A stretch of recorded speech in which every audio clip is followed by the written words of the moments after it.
ॐ नमो नारायणाय नमो भगवते वासुदेवाय। शान्ताकारं भुजगशयनं पद्मनाभं सुरेशं विश्वाधारं गगनसदृशं मेघवर्णं शुभांगं लक्ष्मीकान्तं कमलनयनं योगिभिर्ध्यानगम्यं वन्दे विष्णुं भवभयहरं सर्वलोकैकनाथं।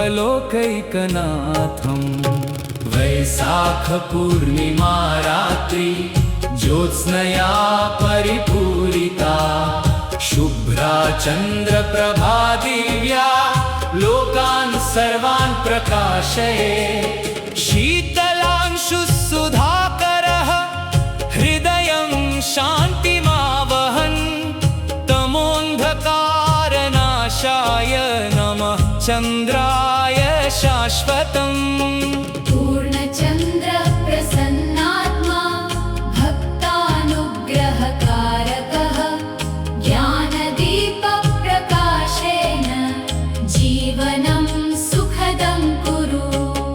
वैशाखे मासि पूर्णिमा सर्वपुण्यप्रदा शुभा स्नानदानजपध्यानै पापं नश्यति तत्क्षणात्।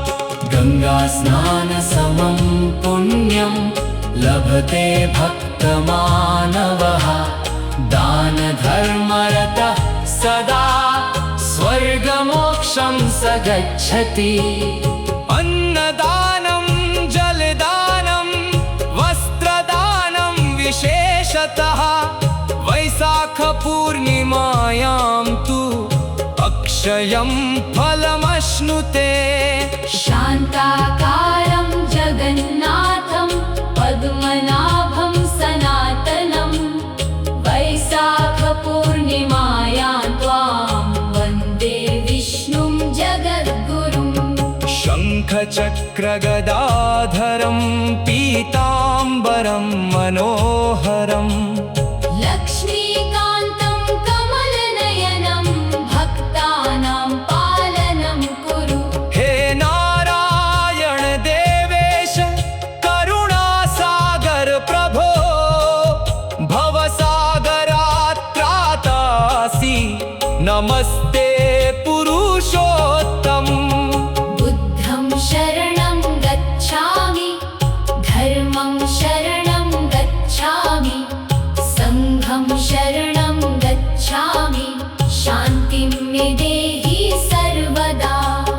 वैशाखपूर्णिमा दिव्या बुद्धजन्मसमन्विता ज्ञानदीपप्रकाशेन लोकं मार्गं प्रदर्शय। अहिंसा करुणा शान्तिः धर्मस्य परमं फलम्। बुद्धदेव नमस्तुभ्यं दुःखनाशं कुरुष्व मे। गङ्गे द्विपथगा देवी विष्णुपादसमुद्भवा पावयस्व जगत् सर्वं पापं मे हर सुन्दरी। यस्यां स्नात्वा नरशुद्धः सर्वपापैः प्रमुच्यते। वैशाखपूर्णिमायां त्वं मोक्षद्वारं प्रदर्शय। धर्मो रक्षति रक्षितः सत्यं वद धर्मं चर लोभमोहविनाशाय जीवनं पवित्रं कुरु। सत्यं शिवं सुन्दरं च मार्गोऽयं मोक्षदायकः।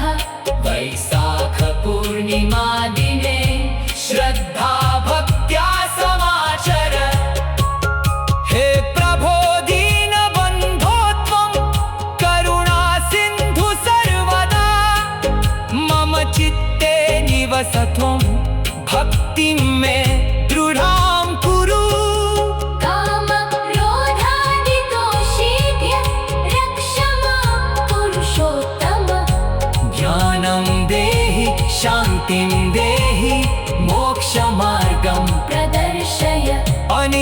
सत्यमिदं जगत् सर्वं क्षणभङ्गुरमस्थिरम् धर्ममार्गे स्थितो नित्यं स जीवति सुखं नरः दानं तपः जपो ध्यानं जीवनस्य महाफलम् वैशाखपूर्णिमायां तु सर्वं पुण्यं विवर्धते यः पठेत् भक्तिभावेन वैशाखपूर्णिमादिने कस्य पापं क्षयं याति पुण्यं च वर्धते ध्रुवम् धनं धान्यं सुखं शान्तिम् आयुरारोग्यसम्पदः लभते नात्र संशयः अन्ते मोक्षं प्राप्नुयात् हरि ओम नमो नारायणाय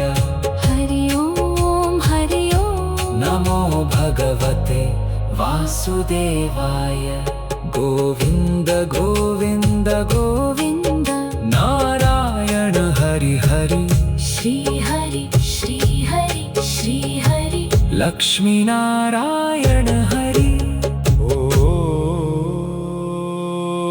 ॐ नमो नारायणाय नमो भगवते वासुदेवाय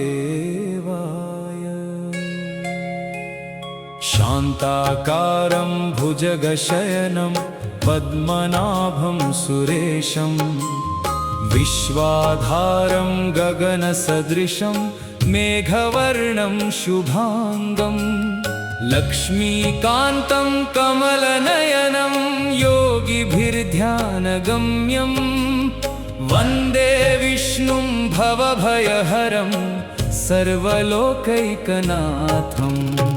वैशाखपूर्णिमा रात्रि ज्योत्स्नया परिपूरिता शुभ्रा चन्द्रप्रभा दिव्या लोकान् सर्वान् प्रकाशये शीतलांशुः सुधाकरः हृदयं शान्तिमावहन्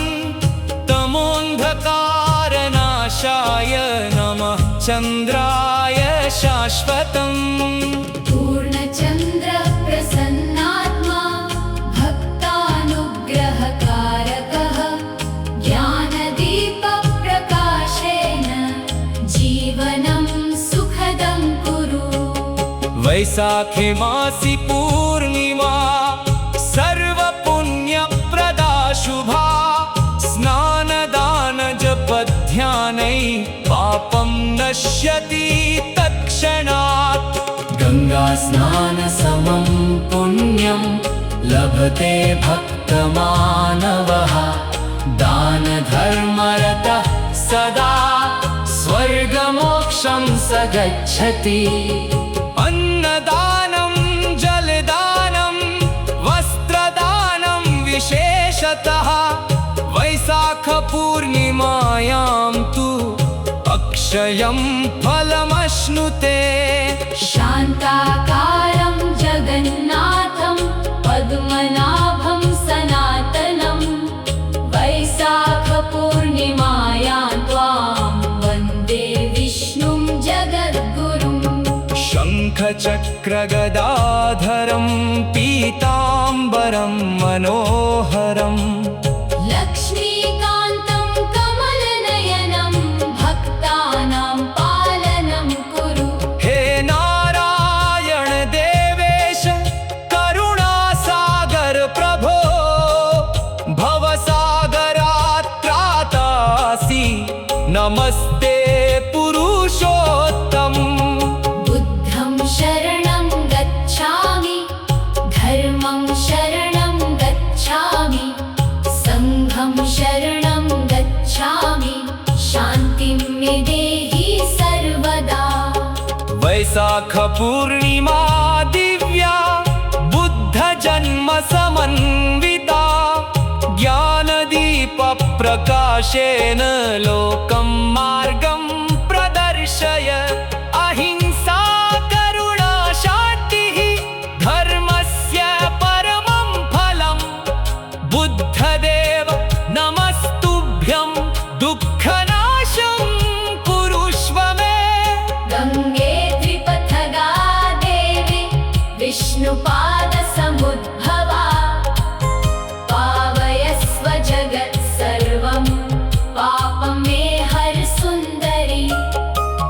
यस्यां स्नात्वा नरशुद्धः सर्वपापैः प्रमुच्यते।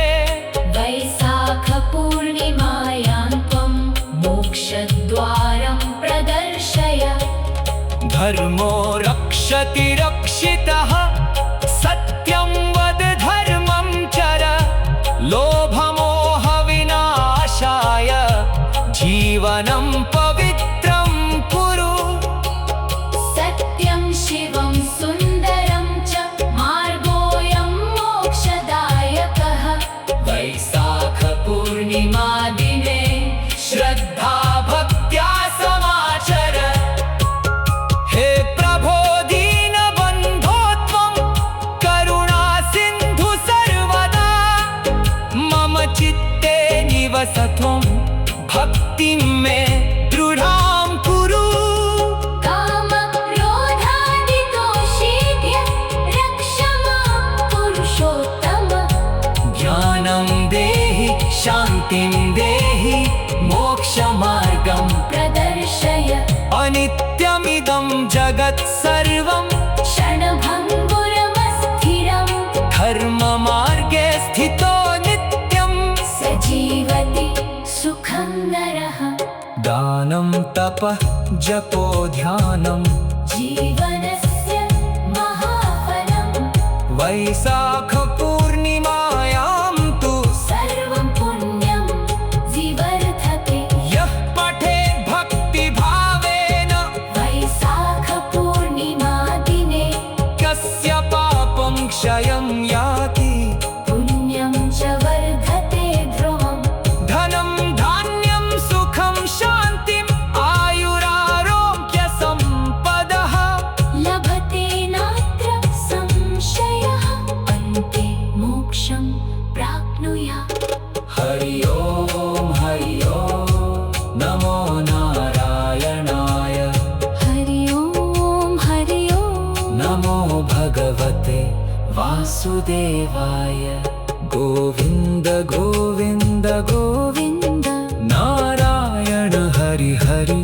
श्रीहरि श्रीहरि श्रीहरि। लक्ष्मीनारायण हरि। ॐ नमो नारायणाय। नमो भगवते वासुदेवाय।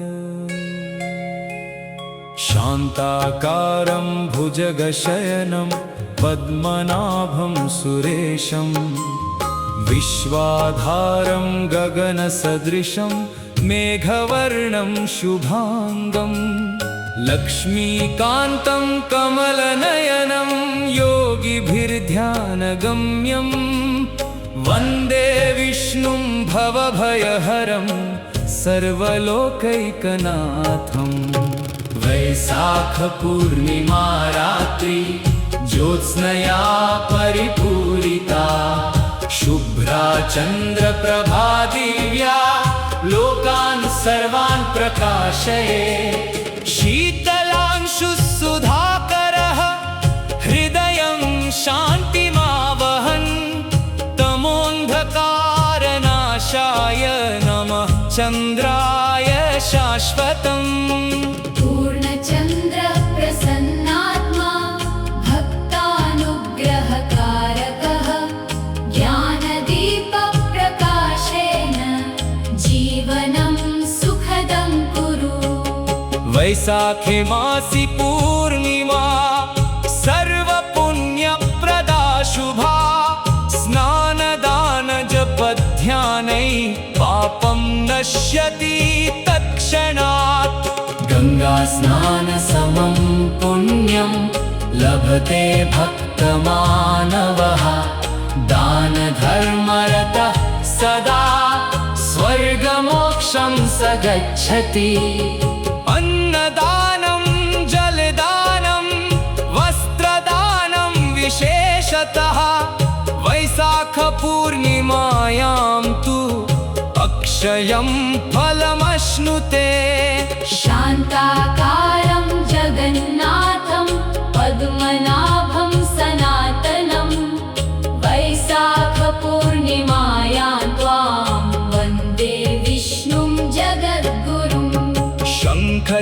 शङ्खचक्रगदाधरं पीताम्बरं मनोहरम् लक्ष्मीकान्तं कमलनयनं भक्तानां पालनं कुरु हे नारायण देवेश करुणासागर प्रभो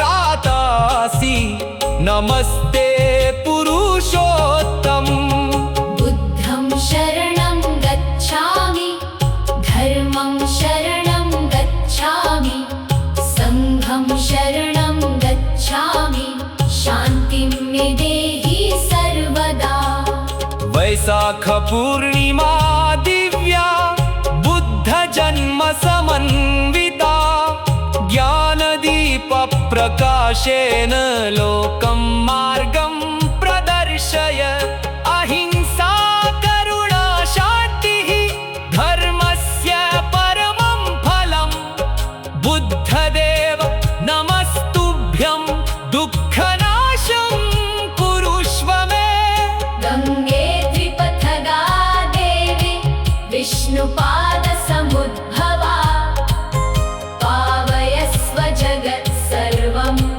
पापं मे हर सुन्दरी यस्यां स्नात्वा नरशुद्धः सर्वपापैः प्रमुच्यते वैशाखपूर्णिमायां त्वं मोक्षद्वारं प्रदर्शय धर्मो रक्षति रक्षितः सत्यं वद धर्मं चर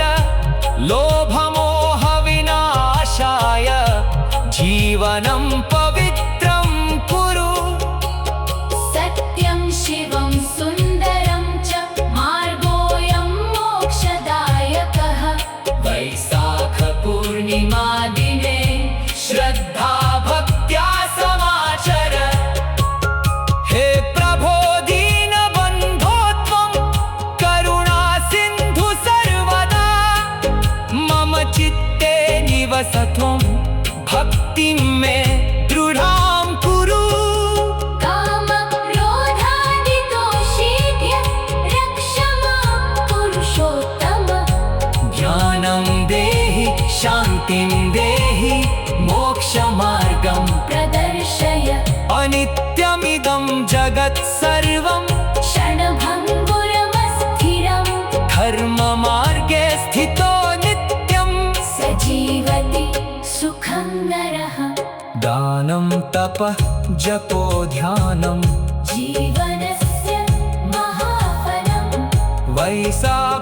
वैशाखपूर्णिमायां तु सर्वं पुण्यं विवर्धते यः पठेत् भक्तिभावेन वैशाखपूर्णिमा दिने कस्य पापं क्षयं याति पुण्यं च वर्धते ध्रुवम् धनं धान्यं सुखं शान्तिम् आयुरारोग्यसम्पदः लभते नात्र संशयः अन्ते मोक्षं प्राप्नुयात् हरि ओम नमो नारायणाय हरि ओम नमो भगवते वासुदेवाय गोविन्द गोविन्द गोविन्द नारायण हरि हरि श्रीहरि श्रीहरि श्रीहरि लक्ष्मीनारायण हरि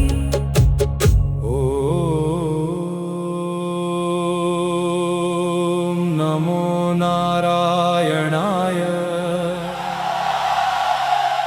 नमो भगवते वासुदेवाय शान्ताकारं भुजगशयनं पद्मनाभं सुरेशं विश्वाधारं गगनसदृशं मेघवर्णं शुभाङ्गं लक्ष्मीकान्तं कमलनयनं योगिभिर्ध्यानगम्यं वन्दे विष्णुं भवभयहरं सर्वलोकैकनाथं वैशाखपूर्णिमा रात्रि ज्योत्स्नया परिपूरिता शुभ्रा चन्द्रप्रभा दिव्या लोकान् सर्वान् प्रकाशये शीतलांशुः सुधाकरः हृदयं शान्तिमावहन् तमोऽन्धकारनाशाय नमः चन्द्राय शाश्वतम् पूर्णचन्द्र प्रसन्नात्मा भक्तानुग्रहकारकः ज्ञानदीपप्रकाशेन जीवनं सुखदं कुरु वैशाखे मासि पूर्णिमा सर्वपुण्यप्रदा शुभा स्नानदानजपध्यानै पापं नश्यति तत्क्षणात् गङ्गास्नानसमं पुण्यं लभते भक्तमानवः दानधर्मरतः सदा स्वर्गमोक्षं स गच्छति अन्नदानं जलदानं वस्त्रदानं विशेषतः वैशाखपूर्णिमायां तु अक्षयं फलमश्नुते शान्ताकारं जगन्नाथं पद्मनाभं सनातनं वैशाखपूर्णिमायां त्वां वन्दे विष्णुं जगद्गुरुं शङ्खचक्रगदाधरं पीताम्बरं मनोहरम् लक्ष्मीकान्तं कमलनयनं भक्तानां पालनं कुरु हे नारायण देवेश करुणासागर प्रभो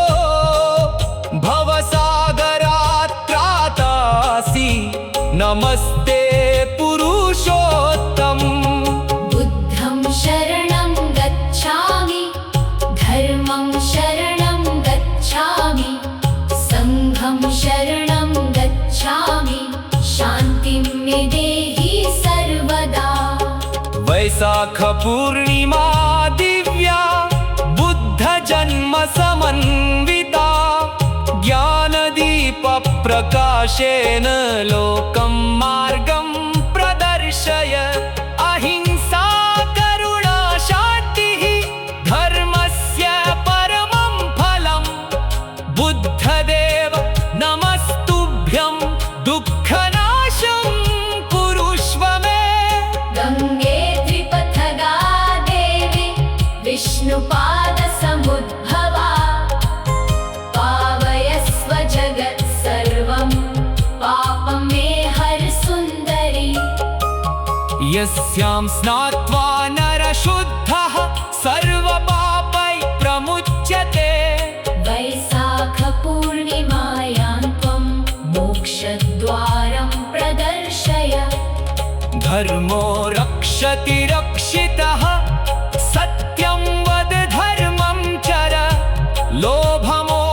लोभमोहविनाशाय जीवनं पवित्रं कुरु सत्यं शिवं सुन्दरं च मार्गोऽयं मोक्षदायकः वैशाखपूर्णिमा दिने श्रद्धा भक्त्या समाचर हे प्रभो दीनबन्धो त्वं करुणासिन्धु सर्वदा मम चित्ते निवस त्वं भक्तिं मे दृढां कुरु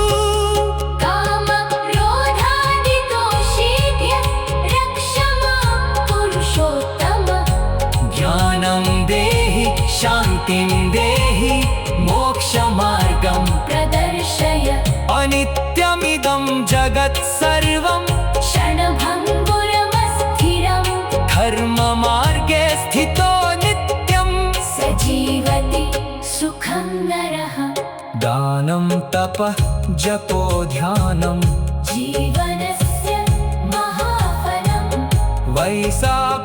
वैशाखपूर्णिमायां तु सर्वं पुण्यं विवर्धते यः पठेत् भक्तिभावेन वैशाखपूर्णिमा दिने कस्य पापं क्षयं याति पुण्यं च वर्धते ध्रुवम् धनं धान्यं सुखं शान्तिम् आयुरारोग्यसम्पदः